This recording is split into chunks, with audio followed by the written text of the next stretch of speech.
Alright guys, welcome back for another video. So, we left off last time with looking at Montag in the fire station, and slowly his guilt is starting to emerge and reveal itself.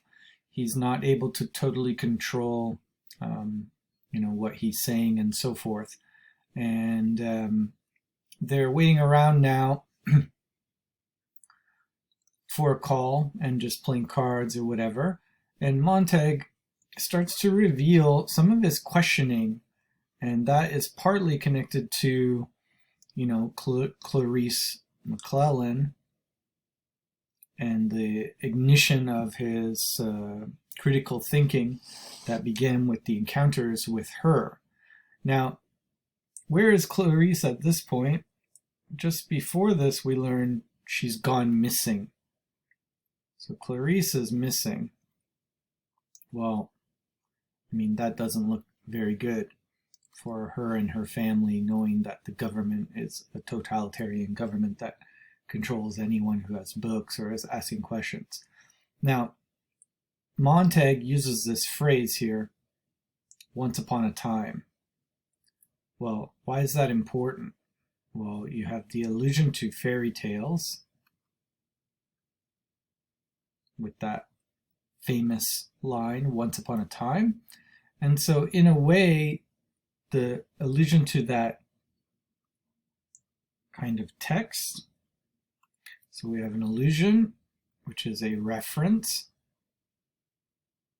to a famous text or event, person.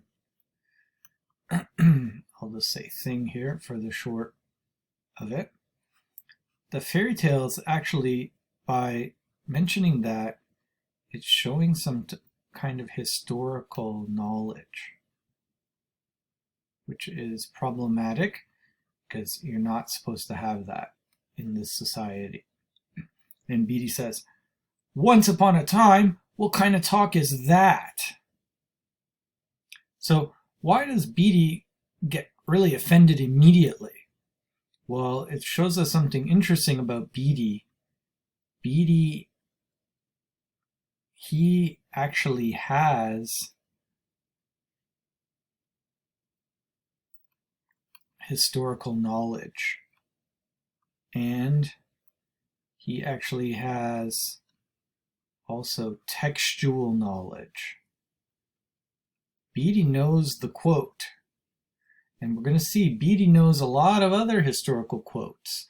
So the question is, why does Beatty have this extra knowledge? He's a higher level person in the organization of the firefighters.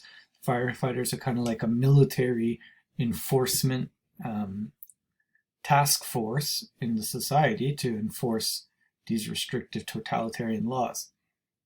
So was Beatty like Montag once upon a time, and he had questions and was doubting and started to read books? Or is there something higher up that we don't know how the structure of the society works? Fool, thought Montag to himself, you'll give it away. At the last fire, a book of fairy tales, he'd glanced at a single line. He said, in the old days, before homes were completely fireproofed, suddenly it seemed a much younger voice was speaking for him. He opened his mouth, and it was Clarice McClellan saying, didn't firemen prevent fires rather than stoke them up and get them going? All right, so what's going on here? Now Montag is questioning the status quo.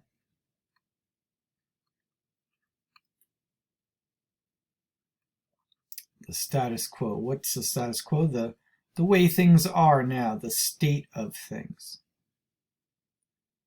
And he's questioning the government version of history. And we're going to see in a moment that the government has this whole system of changing history. Okay? So when I say a version of it, it's their official government version. So Montag's playing a very dangerous game by even bringing up this question. I want to make a note too, continuing on the theme of double meanings. When they say a home was fireproofed, what do they mean by this? Fireproof normally means to prevent a fire, so that something is protected. Okay? So this normally has to do with protection. But in this society, actually, it means to destroy without destroying. Because when they come and they burn the house and burn everything in it, the house itself doesn't burn. So it's made out of some kind of special material that the house won't totally burn up, but everything else will be destroyed. So it's not really a protection, it's actually going to help them destroy you and all your stuff. So this double meaning kind of language, reversal of language we talked about last time, like, for example, in George Orwell's 1984, they have a whole language the government invents called doublespeak. Okay, let's continue on. Page 32. We're going to get more background here. That's rich. Stoneman and Black drew forth their rule books, which also contain brief histories of the firemen of America, and laid them out where Montag, though long familiar with, might read. Okay, what do? They have these special rule books, which are brief histories, really, of their profession, but they're alternate history. They're not true history. We're going to see some historical revisionism, we're going to call that. Established 1790 to burn English-influenced books in the colonies. First fireman, Benjamin Franklin. Rule 1, answer the alarm swiftly. Rule 2, start the fire swiftly. Rule 3, burn everything. Rule 4, report back to the firehouse immediately. Rule 5, stand alert for other alarms. Everyone watched Montag. He did not move. The alarm sounded. All right, Montag gets saved by the bell because right then an alarm goes off for a call for the firefighters, the firemen, to rather go and find someone who has books. And that scene's going to be very important. But a couple things here. Who's Benjamin Franklin? What does it mean? English-influenced books in the colonies. So there's a few things going on here that are important, okay? The colonies is the USA before it was independent.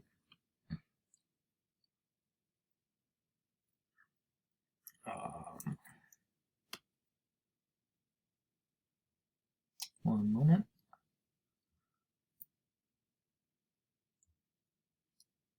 Before it was independent, before the United States had a war with England, okay?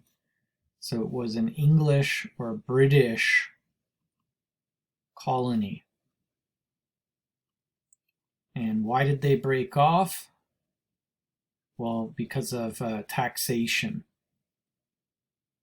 So they were getting heavily taxed by England, by Britain, and then they had a war of independence. So supposedly, the Fireman began all the way back in 1790. Well, we know that's not true. Bradbury's audience knows this is not true. This is like a fake history. Okay? So all of this is historical revisionism.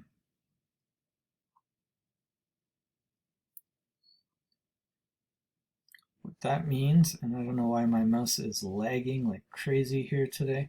Sorry, guys. So historical revisionism, it's revised or changed history.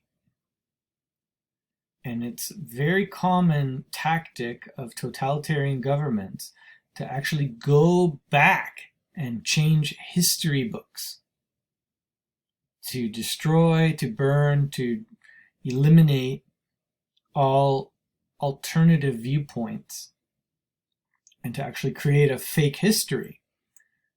In George Orwell's 1984, there's a famous quote, says, "He who controls the present controls the past." And the government has a whole ministry dedicated to changing historical facts, changing the records of historical facts. So that's what we have here. Because who's Benjamin Franklin? He was one of the founding fathers. Let's take a look at him. You'll on the $100 bill, I guess. You see him there. Okay, so they have now changed history, and all the firefighters have their rule books, and they think, oh yeah, this is real history. But we don't have real history. We have this revised history. And people are brainwashed. Brainwashed to accept it by indoctrination from the government. Indoctrination how? Indoctrination is just another word like brainwashing. How?